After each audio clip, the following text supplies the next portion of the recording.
Hello नमस्कार बच्चों, कैसे हैं आप सभी लोग। उम्मीद करते हैं कि आप सभी लोग अच्छे होंगे और आप सभी लोग की पढ़ाई जो है बिल्कुल ही अच्छी तरीके से चल रही होगी। तो प्यारे बच्चों, आज के इस क्लास में जो है हम सभी लोग पढ़ने वाले हैं बच्चों क्लास 12 जियोग्राफी के most important VVI objective question को बच्चों, जो कि आपकी बोर्ड परीक्षाओं के लिए काफ़ी ही इम्पोर्टेंट हैं। तो प्यारे बच्चों, आप लोग जो इस क्लास को बिल्कुल अच्छे से लास्ट तक देखिएगा, जिससे कि आप जो इन सभी क्वेश्चन को अच्छे से याद कर पाएंगे। तो चलिए बच्चों, क्लास को स्टार्ट करते हैं और आप सभी लोग जो है हमारे साथ भी आंसर लगाते चलिएगा। ओके, तो देखिए यहाँ पे पहला नंबर प्रश्न है बच्चों कि पेरिस और लंदन शहर में जोड़ने वाली सुरंग है। पेरिस और लंदन शहर में जोड़ने वाली सुरंग कौन हो जाएंगे बच्चों। तो यहाँ पे आप लोग का इस क्वेश्चन का सही जवाब क्या हो जाएंगे, चैनल टनल हो जाएंगे। ठीक है, चैनल टनल आप लोग का इस क्वेश्चन का सही जवाब होगा बच्चों, याद रखना आप सभी लोग। चलिए अगला प्रश्न देखिएगा आप सभी लोग, यहाँ पे 2 नंबर क्वेश्चन दिया गया है और 2 नंबर क्वेश्चन बच्चों काफ़ी इंपॉर्टेंट है कि किस नदी में नाव नहीं चल सकती है। ब्रह्मपुत्र नदी, नर्मदा में, गोदावरी में या चेनाब में। बताइए सभी लोग कि किस नदी में नाव नहीं चल सकती है। तो बच्चों याद रखना, चेनाब नदी में जो है नाव नहीं चल सकती है। ऑप्शन डी आपका सही जवाब होगा इस क्वेश्चन का। अगला प्रश्न देखिएगा बच्चों, यहाँ पे क्वेश्चन दिया गया है। क्वेश्चन है भारतीय रेल जाल की कुल लंबाई कितनी है। बताइए कि भारतीय रेल जाल की कुल लंबाई कितनी है। तो भारतीय रेल जाल की कुल लंबाई हो जाएंगे 64,466 किलोमीटर। ऑप्शन आप लोग डी कीजिएगा बच्चों, सही जवाब यहाँ पे ऑप्शन डी सही जवाब है। अगला क्वेश्चन देखिएगा बच्चों, यहाँ पे क्वेश्चन दिया गया है 5 नंबर है।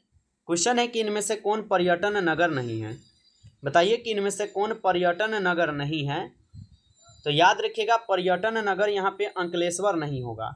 अंकलेश्वर ये आपका पर्यटन नगर नहीं है। अगला प्रश्न देखिएगा आप सभी लोग, क्वेश्चन दिया गया है आप सभी लोगों का। क्वेश्चन है कि कोरबा क्षेत्र से किसे कोयला की प्राप्ति की सुविधा प्राप्त है। तो कोरबा क्षेत्र से किसे कोयला प्राप्ति की सुविधा प्राप्त हो जाएंगे बच्चों। तो याद रखना भिलाई को हो जाएंगे, ठीक ना। भिलाई को आप लोगों का यहाँ पे याद रखना है। अगला प्रश्न देखिएगा बच्चों, यहाँ पे क्वेश्चन आता है आपका 7 नंबर। क्वेश्चन दिया गया है कि प्राथमिक कार्य क्रियाकलाप करने वाले लोग कहलाते हैं। यहाँ पे क्रियाकलाप हो जाएगा, ठीक है। तो प्राथमिक क्रियाकलाप करने वाले लोग क्या कहलाएंगे बच्चों। तो ये कहलाते हैं लाल कॉलर श्रमिक, ठीक है। लाल कॉलर श्रमिक कहलाते हैं, याद रखना आप लोग। अगला प्रश्न आता है आप सभी लोग का, यहाँ पे 8 नंबर है। क्वेश्चन है बच्चा पार्टी की तारापुर नाभिकीय ऊर्जा केंद्र अवस्थित है। तो तारापुर नाभिकीय ऊर्जा केंद्र जो है ये अवस्थित कहाँ पर हो जाएंगे। तो ये आपके महाराष्ट्र में है। ऑप्शन यहाँ पे आप लोग बी कीजिएगा, महाराष्ट्र में है बच्चों। अगला प्रश्न आता है आप सभी लोग का यहाँ पे 9 नंबर। बताइए सभी लोग कि सुंदरवन किस राज्य में स्थित है। बताइए बच्चों कि सुंदरवन किस राज्य में स्थित है। तो याद रखना आप सभी लोग, सुंदरवन हो जाएंगे पश्चिम बंगाल में, ठीक है। ऑप्शन यहाँ पे आपका बी जो है सही जवाब है बच्चों। अगला प्रश्न देखिएगा आप सभी लोग, यहाँ पे क्वेश्चन है 10 नंबर। क्वेश्चन है कि भारत की कुल जनसंख्या का कितना प्रतिशत उत्तरी मैदान में जो है ना बसता है। तो भारत की कुल जनसंख्या का कितना प्रतिशत उत्तरी मैदान में बसता है। तो बच्चा पार्टी याद रखना आप सभी लोग, ये कुल 1/3% हो जाएंगे। ऑप्शन सी सही जवाब है, याद रखना। चलिए अगला प्रश्न यहाँ पे आपका आता है 11 नंबर है। क्वेश्चन दिया गया है कि निम्नलिखित महाद्वीपों में से किस एक से विश्व व्यापार का सर्वाधिक प्रभाव होता है। तो निम्नलिखित महाद्वीपों में से किस एक से विश्व व्यापार का सर्वाधिक प्रभाव होता है। तो आप सभी लोग जो है याद रखिएगा, ये हो जाएंगे आपके यूरोप से, ठीक है। ऑप्शन यहाँ पे आपका 20 सही जवाब है, यूरोप से है। अगला प्रश्न यहाँ पे आपका आता है 12 नंबर है। क्वेश्चन दिया गया है कि उत्तर दक्षिण गलियारा जोड़ता है। बताइए आप सभी लोग कि उत्तर दक्षिण गलियारा जो है ना जोड़ता है। तो उत्तर दक्षिण गलियारा जोड़ता है श्रीनगर को कन्याकुमारी से। ऑप्शन सी जो है इस क्वेश्चन का सही जवाब है, श्रीनगर को कन्याकुमारी से। अगला प्रश्न यहाँ पे आता है आप सभी लोग का 30 नंबर है कि दक्षिण रेल मंडल का मुख्यालय है। तो दक्षिण रेल मंडल का मुख्यालय कहाँ पर हो जाएंगे। तो दक्षिण रेल मंडल का मुख्यालय हो जाएंगे आपके कहाँ पर, चेन्नई में। ऑप्शन ए कीजिएगा, सही जवाब चेन्नई में है, याद रखना आप सभी लोग। अगला प्रश्न आता है आप सभी लोग का यहाँ पे 40 नंबर है कि इनमें से कौन औद्योगिक जिला है। बताइए कि इनमें से कौन है जो औद्योगिक जिला हो जाएंगे। तो औद्योगिक जिला आपके हो जाएंगे कानपुर। ऑप्शन यहाँ पे आपका सी जो है इस क्वेश्चन का सही जवाब है, कानपुर। चलिए अगला प्रश्न देखिएगा आप सभी लोग, यहाँ पे क्वेश्चन है 50 नंबर है और क्वेश्चन दिया गया है कि इनमें से कौन लोहा इस्पात कारखाना समुद्री तट पर स्थित है। तो इनमें से कौन लोहा इस्पात कारखाना समुद्री तट पर स्थापित है, तो आप सभी लोग याद रखिएगा विशाखापट्टनम हो जाएंगे। ठीक है, ऑप्शन बी जो है इस क्वेश्चन का सही जवाब है। चलिए अगला क्वेश्चन देखिएगा बच्चों। क्वेश्चन दिया गया 60 नंबर है, रावत भाटा परमाणु ऊर्जा केंद्र किस शहर के निकट स्थित है या अवस्थित है। बताइएगा बच्चों कि रावत भाटा परमाणु ऊर्जा केंद्र किस शहर के निकट पे अवस्थित है बच्चों। तो याद रखना आप सभी लोग ये हो जाएंगे कोटा में। ठीक है, कोटा आपका सही जवाब है, कोटा याद रखना है। चलिए आगे बढ़ते हैं और अगला क्वेश्चन आप सभी लोग जो देखिएगा, यहाँ पे क्वेश्चन दिया गया है 70 नंबर क्वेश्चन है कि भारत में पाए जाने वाले कुल कोयला का कितना प्रतिशत बिटुमिन्स प्रकार का है। बताइए कि भारत में पाए जाने वाले कुल कोयला का कितना प्रतिशत बिटुमिन्स प्रकार का है। तो आप सभी लोग लगाइएगा 80%। ठीक है, 80% इस क्वेश्चन का सही जवाब है। अगला क्वेश्चन आता है आप सभी लोग का 90 नंबर कि निम्नलिखित में से कौन सांस्कृतिक नगर है। बताइए कि निम्नलिखित में से कौन सांस्कृतिक नगर है। तो सांस्कृतिक नगर आपके हो जाएंगे यहाँ पे जेरूसलम। ऑप्शन ए कीजिएगा, जेरूसलम सांस्कृतिक नगर है।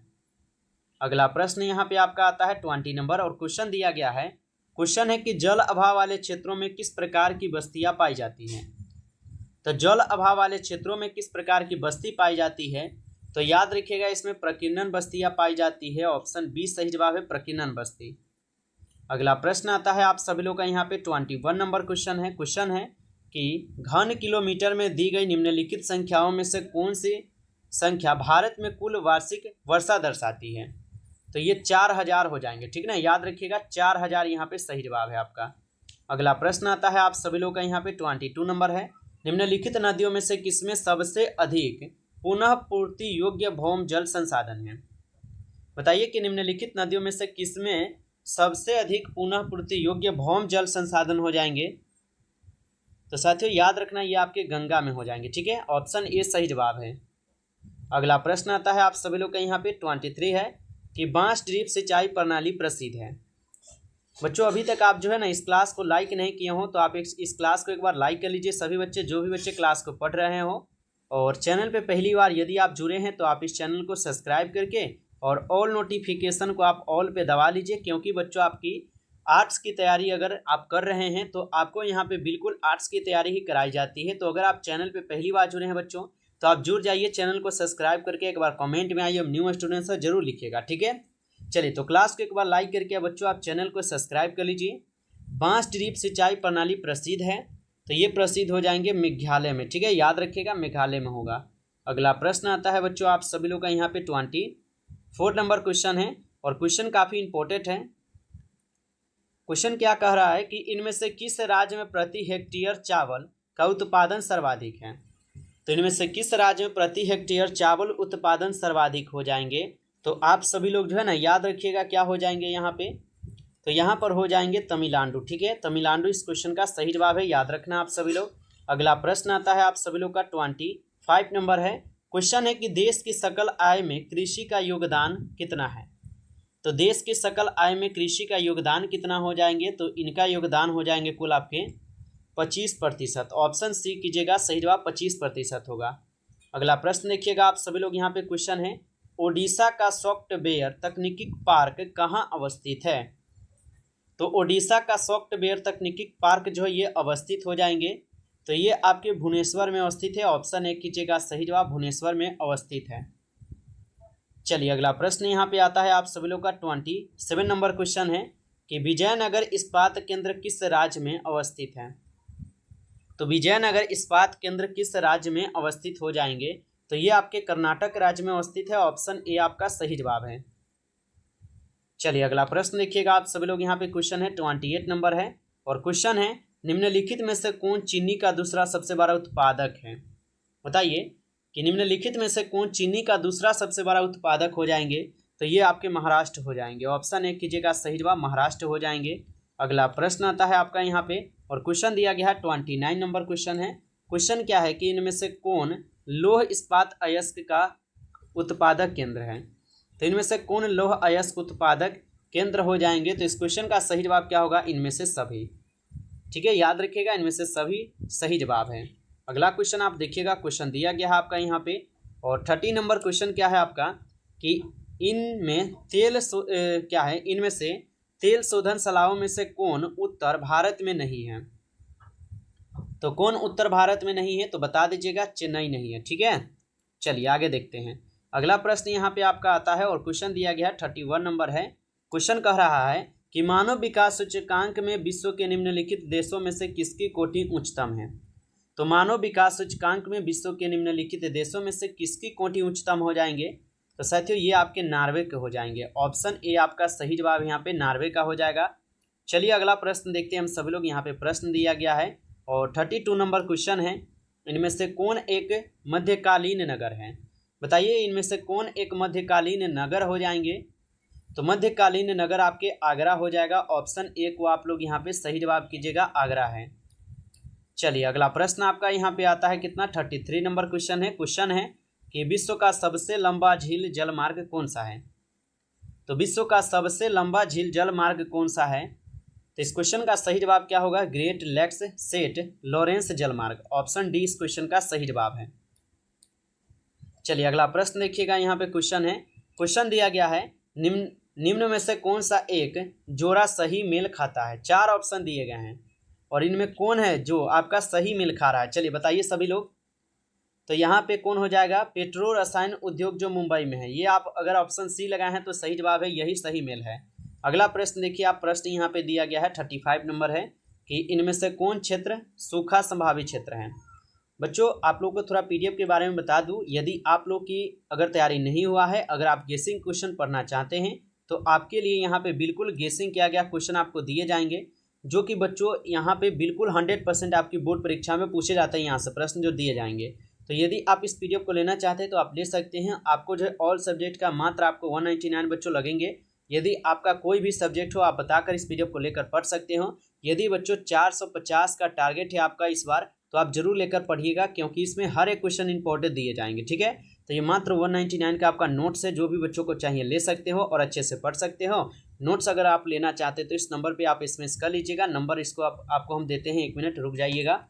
ठीक है, नंबर है आपका 962 18 834। ठीक है, यदि आप इस पीडीएफ को लेना चाहते तो इस नंबर पे जो है आप व्हाट्सएप पे भी एसएमएस करके बोलिएगा कि सर हमें 199 का पीडीएफ और नोट्स चाहिए, या आप कॉल करके भी इस पर बात करके अपना नोट्स ले सकते हो। ठीक है, आपको ये नोट्स मिल जाएंगे बच्चों। ठीक है, तो जिनको भी चाहिए जल्दी से आप लोग कॉल कीजिए और सभी बच्चे लेकर पढ़ लीजिए। चलिए बताइए कि इनमें से कौन सूखा संभावित क्षेत्र है। सूखा संभावित क्षेत्र पूछ दिया है तो लगा दीजिएगा आप सभी लोग, यहाँ पर हो जाएंगे गुजरात। ठीक है, चलिए आगे प्रश्न यहाँ पे आता है आप सभी लोग का। क्वेश्चन है कि लेगुन और पश्च जल पाए जाते हैं।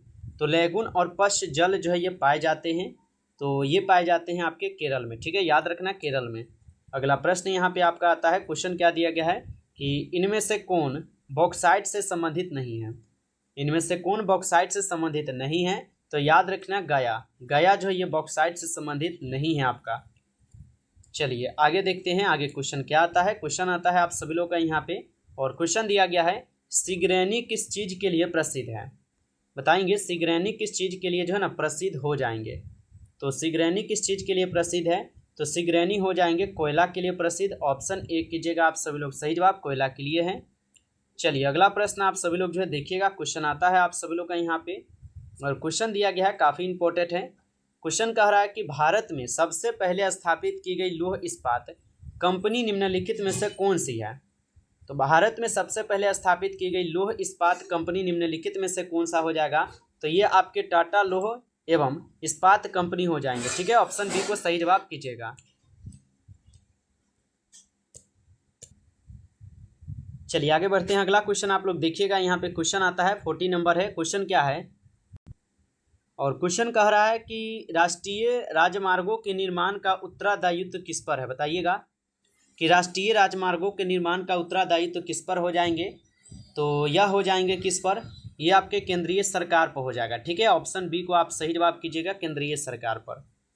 अगला प्रश्न यहाँ पे आपका आता है 41 नंबर है, निम्नलिखित में से कौन सा पेय फसल है। यहाँ पे पेय फसल कौन सा है, चाय और कॉफी, ये दोनों क्या है, तो ये पेय फसल है। चलिए अगला प्रश्न देखिएगा आप सभी लोग, क्वेश्चन दिया गया है 42 नंबर है कि निम्नलिखित में से किस पर्यावरण में परिक्षेपित ग्रामीण बस्तियों की अपेक्षा नहीं की जा सकती है। तो निम्नलिखित में से किस पर्यावरण में परिक्षेपित ग्रामीण बस्तियों की अपेक्षा नहीं की जा सकती है? तो गंगा का जलोढ़ मैदान में। ऑप्शन ए आपका सही जवाब होगा यहाँ पे। अगला प्रश्न देखिएगा आप सभी लोग, यहाँ पे क्वेश्चन आता है, विकास लोगों के लिए विकल्पों का विस्तार है, और ये कथन किस विद्वान का है? तो विकास लोगों के लिए विकल्पों का विस्तार है और ये कथन किस विद्वान का था? तो ये हो जाएंगे डॉक्टर महबूब उल हक का, याद रखिएगा। चलिए अगला प्रश्न यहाँ पे आपका आता है, क्वेश्चन दिया गया है कि किस राज्य में साक्षरता दर सबसे अधिक है? तो किस राज्य में साक्षरता दर सबसे अधिक हो जाएंगे?